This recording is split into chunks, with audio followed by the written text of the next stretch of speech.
So you believe that there's an inflection point for the quantum trade coming up. And I thought this was interesting. You're saying it's NVIDIA's earnings are an inflection point for this trade. Why are they so closely connected? Yeah, I think, well, it takes semiconductors to power a lot of these applications, right? And they kind of, AI and quantum computing work in tandem. So AI is kind of, the brain and gives you the results, but quantum computing has to work on the data. It has to essentially process the data, scour out all of the errors and produce a good product so that these AI models can run efficiently. And I think, once NVIDIA earnings came out and you see kind of like the growth and progress in AI and machine learning, what was behind that was also Jensen Huang's talks about quantum computing. And it was the first time, prior to Google Willow, that really came into the market with like a big, broad-based, top tech company, top semiconductor company in the market. And so I think it just shone some light on quantum computing. And then, IBM obviously coming behind it with their Eagle Quantum, and Willow, just because Alphabet's so well known, really propelled this forward. Let's talk about those partnerships. How important are they when it comes to stealing some of the market share and some of the business from NVIDIA?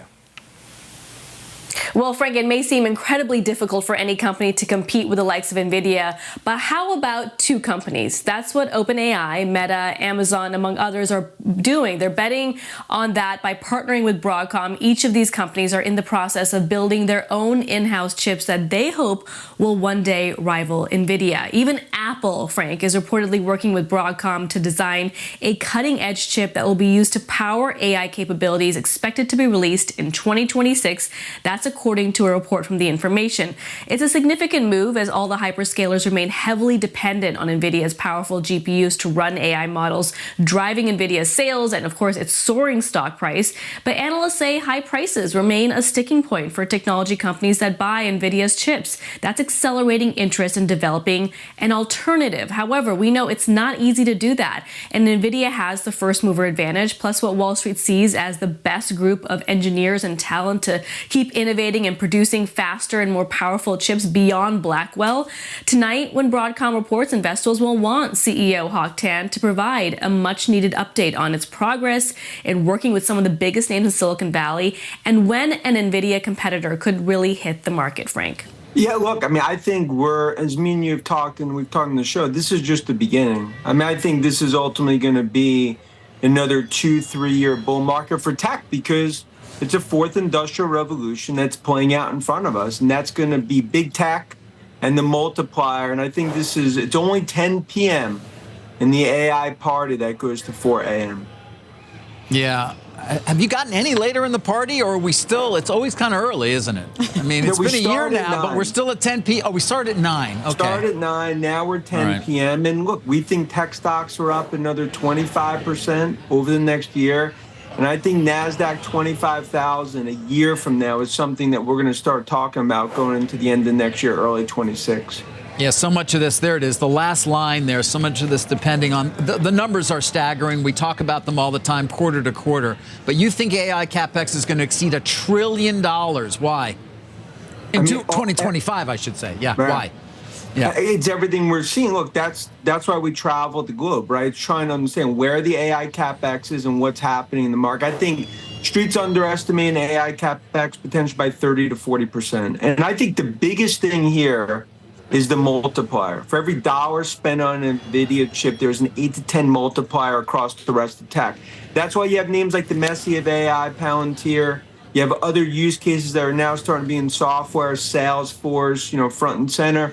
And this is just the beginning. It's get the popcorn out, because the rest of tech now sees the benefit of the AI revolution. All right, now speaking of semiconductors, my next guest warns that their exposure to China is pretty bad, considering the potential tariff war coming up. I want to bring in IO Fund, their lead tech analyst, Beth Kindig. And Beth, you put some great charts in your report underscoring just the threat to specific computer chip names.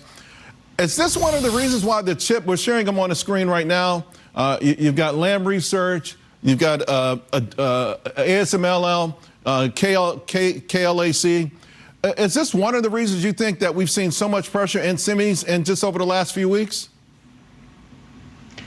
Hi, Charles. That's a great question, considering we have AI leaders such as NVIDIA taking up all of the attention. Semiconductors topped back in June and July, And we absolutely think some of this is due to tariffs. To put it into perspective, from 2024 to 2025, if these tariffs come into effect, we're tracking a 25% decline in what's called wafer fabrication equipment. This is the equipment that helps to build the chips.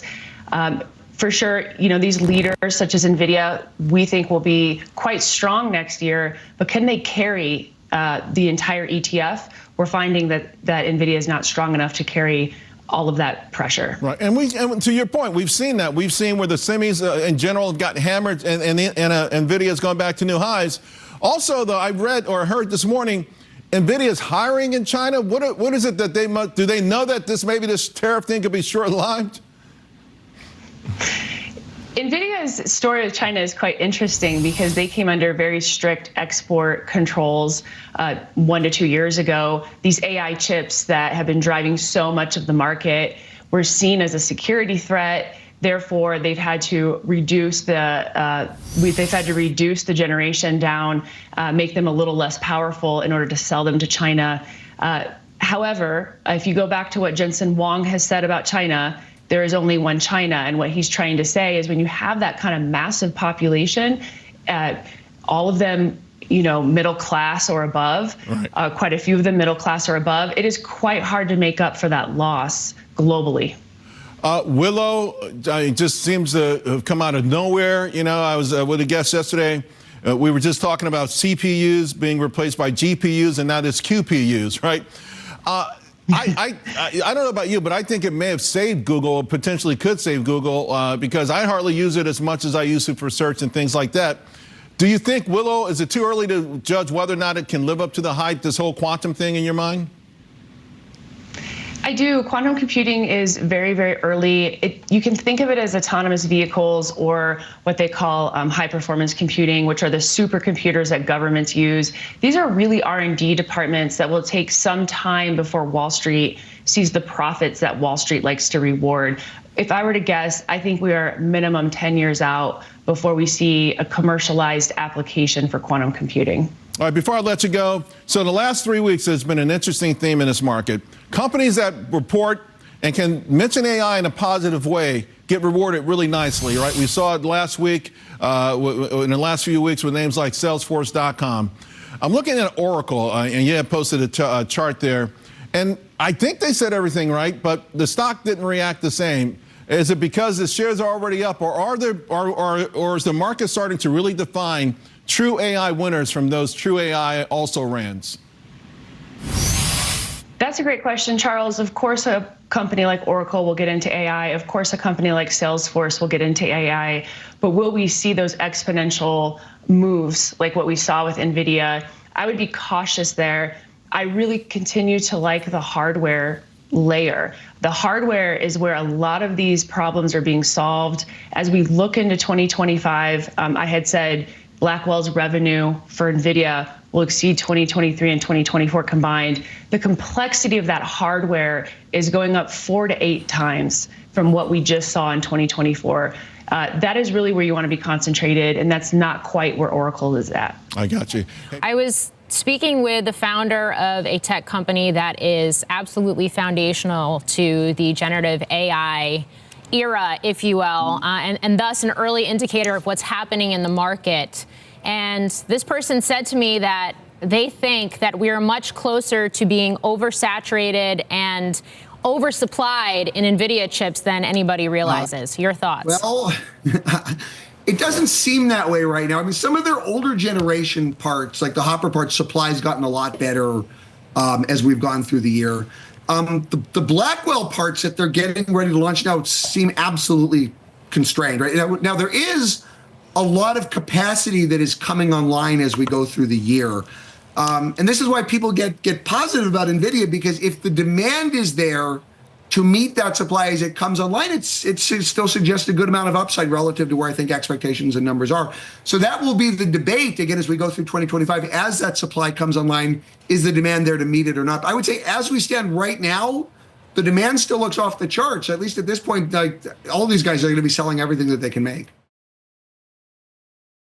All right, I hope you're all doing great today. The S&P finished about 0.5% lower today, and NVIDIA finished the day about 1.4% lower. There was slight red throughout much of the market today, following a hotter than expected PPI print and a higher than expected initial jobless claims number this morning. Today, Bloomberg is reporting that NVIDIA is hiring about 200 employees in China to research and develop AI-powered autonomous vehicle tech. The timing of this news is very interesting, given that China recently announced an anti-monopoly probe into NVIDIA. Also today, Broadcom reported great earnings after market close. This is good news for the overall thesis surrounding the build-out of AI infrastructure. There's been a lot of talk recently regarding some of the hyperscalers partnering with Broadcom to develop their own AI chips in an attempt to one day rival those of NVIDIA. For right now, I am not concerned about this when it comes to NVIDIA. I'll share a slide from NVIDIA's November investor presentation. I want to remind you that NVIDIA develops across the entire stack, both hardware and software. And this is what gives NVIDIA such a massive competitive moat that no other company is even close to breaching right now. Jensen Huang has spoken about this topic at length in the past, and he describes the system as one massive flywheel. In order to drive efficiency, you have to innovate at every point along that flywheel. And so if another company develops a faster chip than NVIDIA's, that's great,